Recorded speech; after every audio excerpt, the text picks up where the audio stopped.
Hello and welcome to Opinions Plus.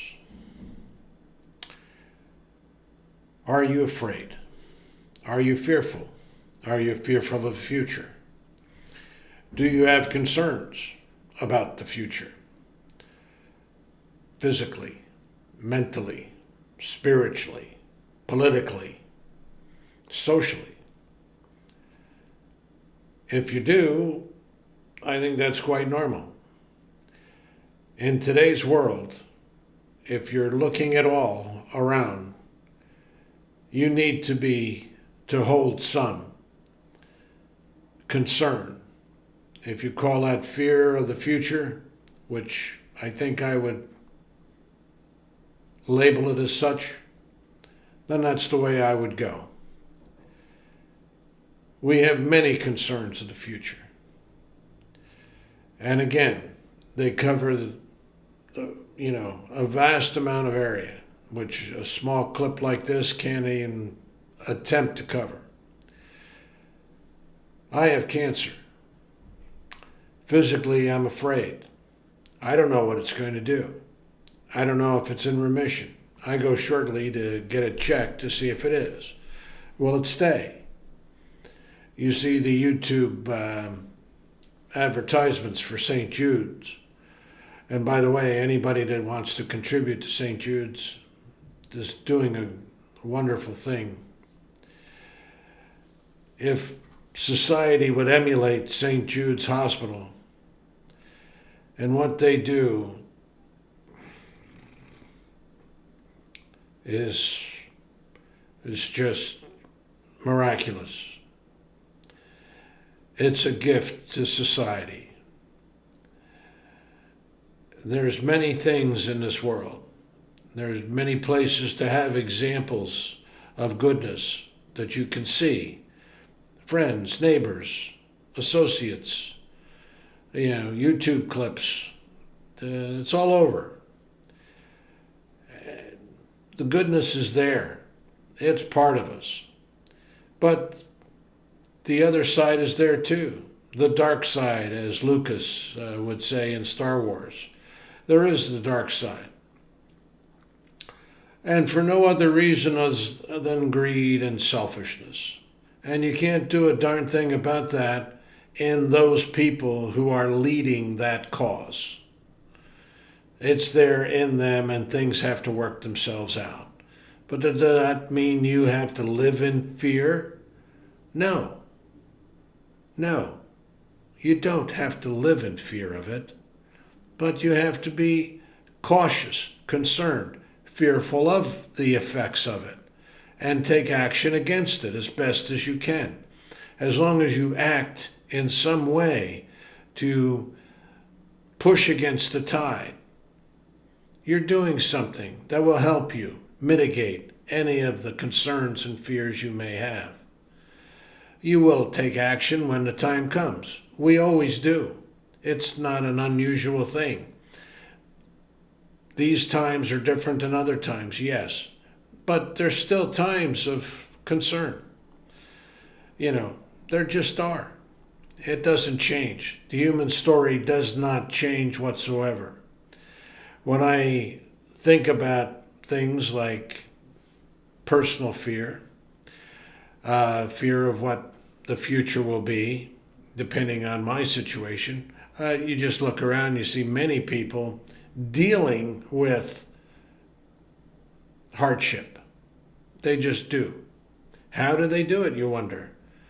My brother, for example, has compromised in many ways physically. He deals with it. He has good family support.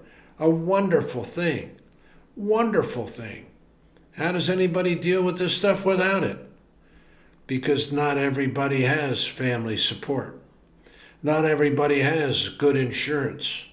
Not everybody has the abilities to deal with these things with a support group behind them on physical levels. We have to approach things on a wide variety of levels today. I have insurance. Others don't have insurance. There's problems here that we need to take care of. but it's not done in a way of anger and frustration. It's done in a way of positive growth, looking forward, keeping hope alive, going to the good. All those things I've said many, many times before. But be aware that it's okay to have a concern, a fear, if you want to call it that. I call it a fear of the future. Why wouldn't I? Because I do. I wonder about it. It hurts me to see the situation we have today. I made a clip on the hypocrisy just the other day. That's fearful. Has there always been hypocrisy in the United States, in government, in Britain, and in Russia, and everywhere? Of course there has. Are these people, they talk about the Ukraine and Zelensky and the change of chief of staff in the middle of a war. He needs help. Ukraine needs help. It's obvious they need help. What do? We fight against it. We say the border needs help. Our border needs help. You can't do anything about their border until our border is taken care of. And then what do? They turn around and they say, oh, we're not going to do it. Why? Because, I don't know. I can't answer that why. To me, it's because of political nonsense. It's not because of righteous cause. That time and place seems to have gone away.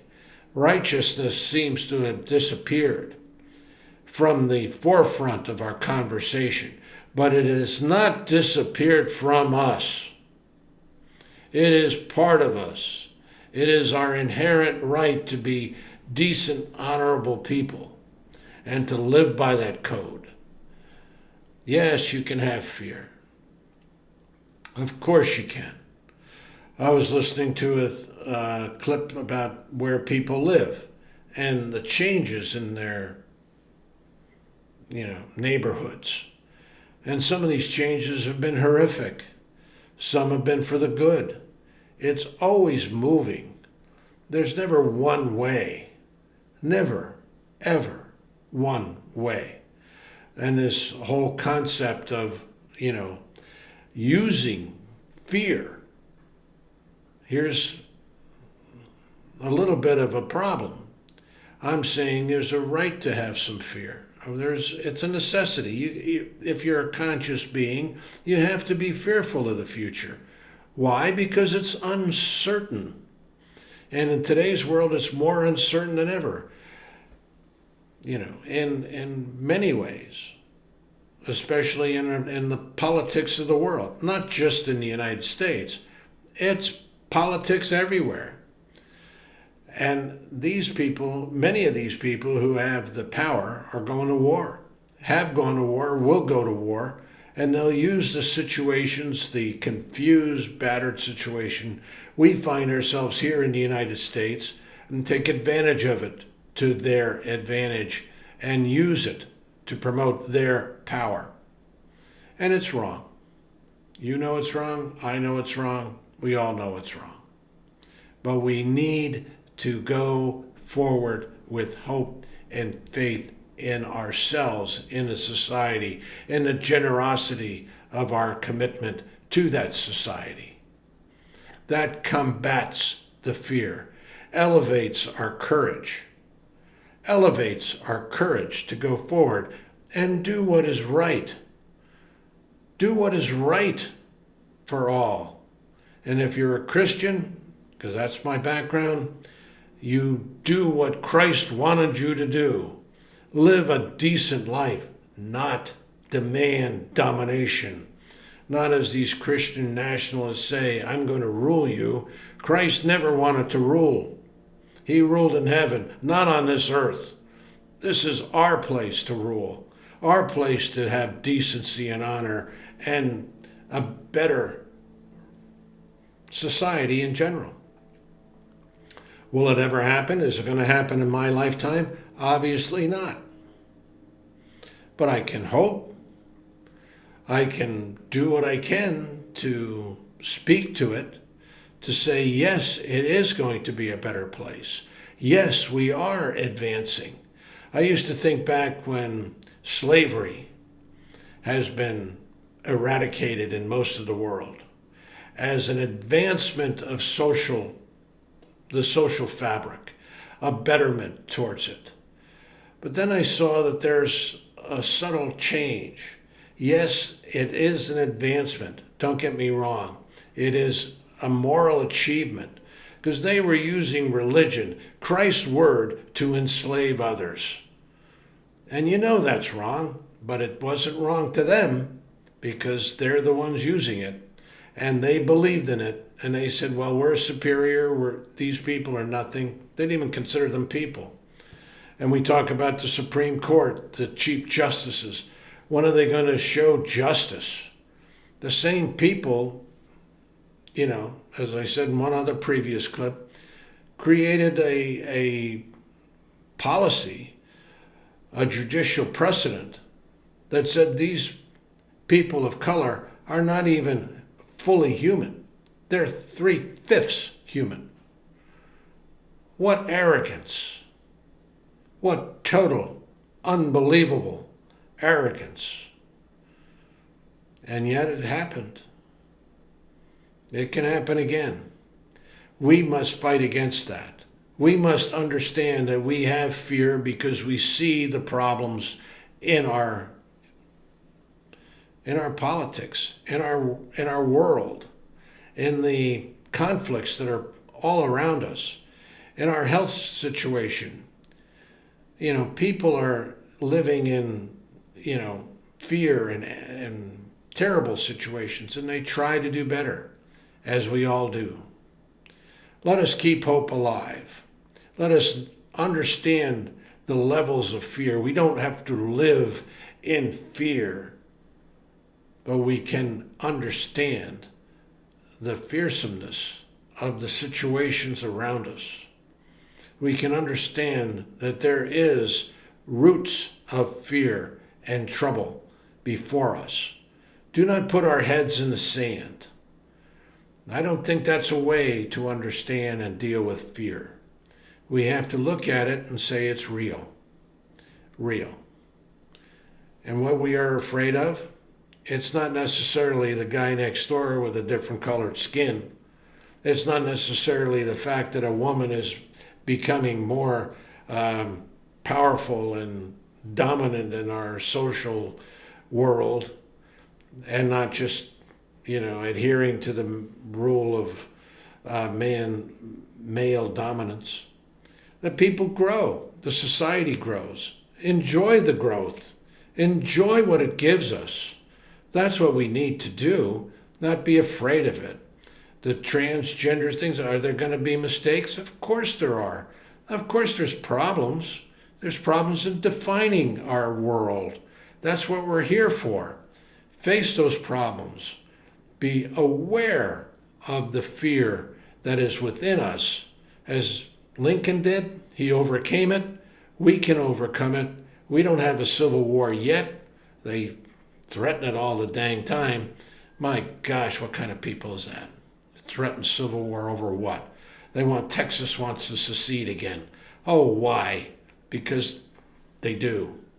Is it going to do their, just like Britain and leaving the EU? Was it a good move? I don't think so. But nobody wants it, and they find out the hard way. That's just the way life goes. But we don't always have to live the hard way. We don't always have to learn the hard way. But stand up to principles. Go where that leads us.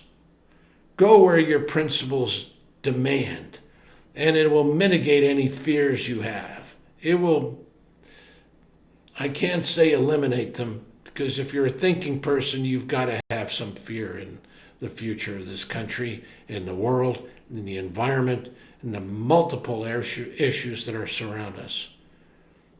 But go forward with your head held high and your character as a number one issue that guides you and directs you. Yes, I'm not saying do this or do that. I'm saying live by the character that we have been given. Live by it. We know what it is. Thanks for listening. If you like what you hear, please subscribe. If you think it has some value to someone, submit or send it on as a link, and also like. And comment. Always comment if you can. The comments are not for me. The comments are for everybody. I don't know how many people read them, but somebody reads them, and you write them. That's important. Thank you for listening. Have a good day.